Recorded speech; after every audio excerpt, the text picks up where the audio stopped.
The Hickory Fire Department is going to explain how to do an effective smoke alarm canvassing, or Blitz, that will combine education with technology to reduce fire deaths and injuries in high-risk fire areas.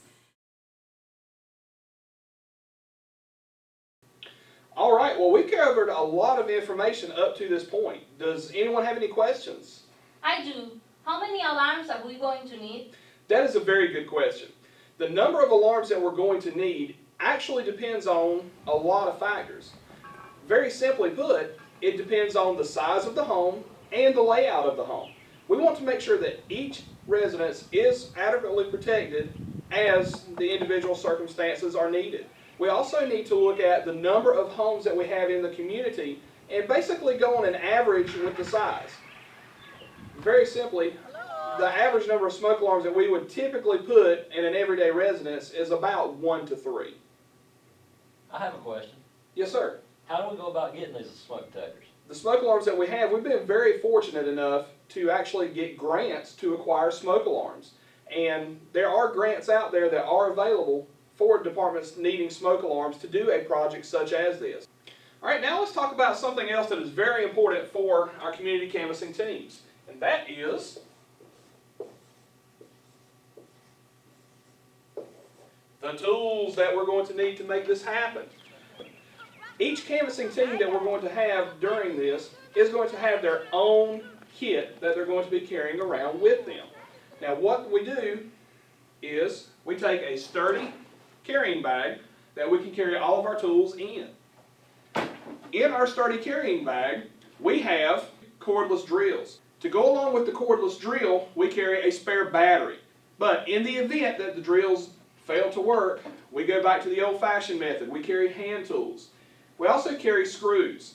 The smoke alarms have to be put up on the wall somehow, so we carry a container that has the screws in it that we use, so that way the smoke alarms can be put up securely. To keep going with that, we have to have batteries. Sometimes we may come upon existing alarms, existing carbon monoxide alarms. We have to have replacement batteries, both 9-volt batteries and AA batteries. The AA batteries are you're beginning to find these a lot more and more in newer carbon monoxide and smoke alarms. We also carry our educational materials in our bag, as well as our clipboard with our pen and appropriate forms that we may need. We have to have a small step ladder to carry with us because a lot of the homes that we go into have peaked ceilings or higher ceilings that we may not be able to reach from the ground. One other important item too that you need to be aware of is when you're going out to the homes and you begin to install the smoke alarms, as you get the smoke alarms out, they should be already, the packages open and the labels applied to the back of the smoke alarm. This way it is a lot quicker and a lot more efficient by doing that. We found through past experience that by pre-opening the boxes and putting the labels on before the actual canvas, it speeds up the process and makes our lives a lot easier. We also have a lot of support staff that works with us during our community canvassing. Some examples of this is we have to have a designated public information officer. Every once in a while, the media may show up, and the media is a good thing because that puts our department in a good spotlight and shows good public relations with us by putting us in the media. So we do have a designated PIO and photographer to kind of document what we are doing. We also have logistics officers that are helping us out. The logistics officers are the ones who are going to be driving our supply vehicles. We're going to have vehicles driving around the community while we are out doing our canvass. The vehicles are going to contain extra smoke alarms, tools, any materials you may need, as well as bottled water, drinks, and snacks to kind of help keep us rehabbed as we're going through. We are also using community volunteers, such as our CERT team. Our CERT team, Community Emergency Response Team members. We also use fire department explorers and neighboring fire departments who are willing to help us out. Well, now let's talk about where should we install the smoke alarms when we get into the homes. Again, the number of alarms that we install depends on the layout of the home. The best place to put them is outside of each sleeping area in the home, and make sure that you have at least one on every level of the home. This includes finished basements or finished attic space. The key is someone lives there and stays there regularly, they need a smoke alarm for their protection. Just make sure that when you install it, that you do not go within 4 inches of the corner, near the ceiling or the wall. This 4 inches is a dead space. Smoke does not go there. So we will need to make sure that it is outside of that 4-inch area. The absolute best place to put it is close to the center of the ceiling. Just make sure that you stay at least a yardstick's length away from ceiling fans, air exchanges, or returns. Now, in some of the homes that you're going to go into, you may encounter some different types of ceilings, such as slope ceilings or peaked ceilings. Just make sure that when you go to these areas, you want to go as high as you possibly can. Again, staying out of the 4-inch dead space area, but within 36 inches down from that. Remember, smoke goes up. We need the alarms to be as high as they can so they can effectively get the smoke and give the residents the quickest warning possible. Now, sometimes we have carbon monoxide alarms available that we put up for the residents while we're there as well. The best place for those to go is, again, near the sleeping areas and where it's going to protect them the most in the house. We want to stay away from any potential carbon monoxide alarm producing appliance because they could get false alarms. Any questions to this point? I do. What about the kitchen? Where would we put them in the kitchen? Actually, we recommend not to put smoke alarms in the kitchen. The alarms can be pretty sensitive, and any time that they cook, the alarm could go off and give them a false alarm and kind of defeat the purpose of them being protected. So we actually recommend not to put them in the kitchen. Some other areas to kind of avoid are the bathroom. You don't put them in the bathroom or immediately outside of the bathroom because steam can again cause a false alarm. And also too, garages.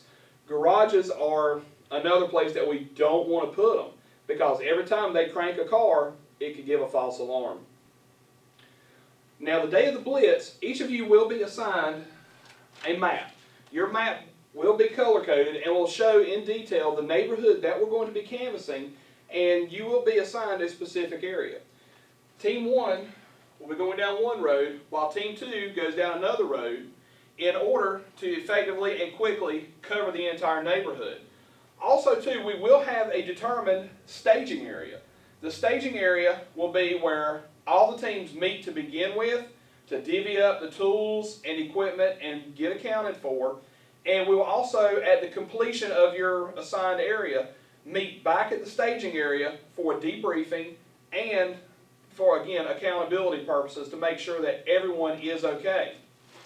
Now, I cannot stress enough that your safety and the safety of your team is number one. We're going to be wearing our fire department t-shirts that day, not our uniforms. We are always going to go with our team or at least with a partner. Do not stray and go by yourself. Also, each member of the team needs to have a method of communication. We recommend that everyone carries a radio with them because communications and accountability are very important for your team's safety. That way we can be accountable for you and know where you are at all times. Remember, when you're in the homes, when you're installing the alarms, educate the residents as you go about the alarms and how to keep them and their family safe from fire. At the completion of your visit, thank the resident, make sure that you have completed the appropriate paperwork, have them sign it, thank them for allowing you to come into their home to talk to them and for making them safer. And while you're going out to these homes, if you do come across one to where you can't get an answer or no one's home, be sure to hang one of the "We Missed You" door tags to ensure that they get an opportunity to contact us for a visit later down the road. Now, thanks to the paperwork that you guys are completing while you're out doing the canvas, we are able to track how many smoke alarms that we're putting up in the homes. In addition, we're also able to document how many people we have protected and how many homes are safer thanks to your efforts for doing this. Now, the reason that is important is it helps us to, again, receive grants in the future for additional smoke alarms. It also helps us to justify our safety programs and to ensure the continuance of our safety efforts within the department. And I just want to thank you guys for your willingness to help out and to thank you for everything that you're doing to make this program a success.